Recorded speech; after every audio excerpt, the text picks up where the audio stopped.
It was in 1991 that we created Duke Nukem and released it to the world as a side-scroller, and it was a huge hit. Our inspiration back then was comic books because we always felt like if you focus on the character, there's no end of stories. Duke does it his way, and his way is very entertaining. It's a wild thing. The original name for the game was actually called Heavy Metal, and the idea was to have sort of an anti-hero who was very much sort of a renegade in society and sort of, an ex-military guy who went rogue. When the original Duke got started, it was myself, Alan Blum, and another programmer, Todd Repogel. Todd Repogel and I went to school together. We grew up together in Santa Cruz.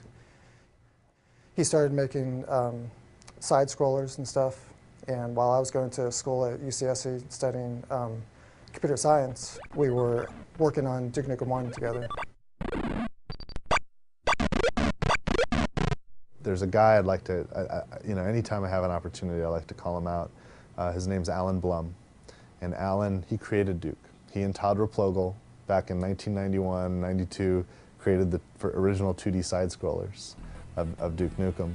And, great fun games. And he's the one guy that from the very first moment of Duke existing, all the way through till today, has been involved in the Duke projects. It's very childish. So it doesn't take itself seriously, It's, instead of trying to fit a formula or trying to do certain things, it just does stuff you want to do.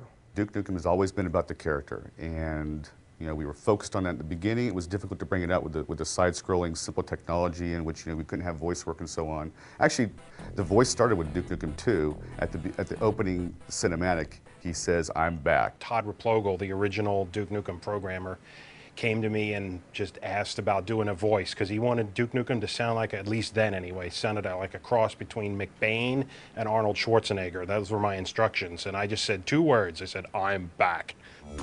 I am back. The original Duke that Todd and I were working on didn't really work well, and when George joined the company, he actually spent several nights kind of redesigning, and back in those days, it's like, it was EGA and very pixelated stuff, but he gave Duke his little smile and gave it the yellow haircut and everything, and kind of really made the character look the way he still looks today. What?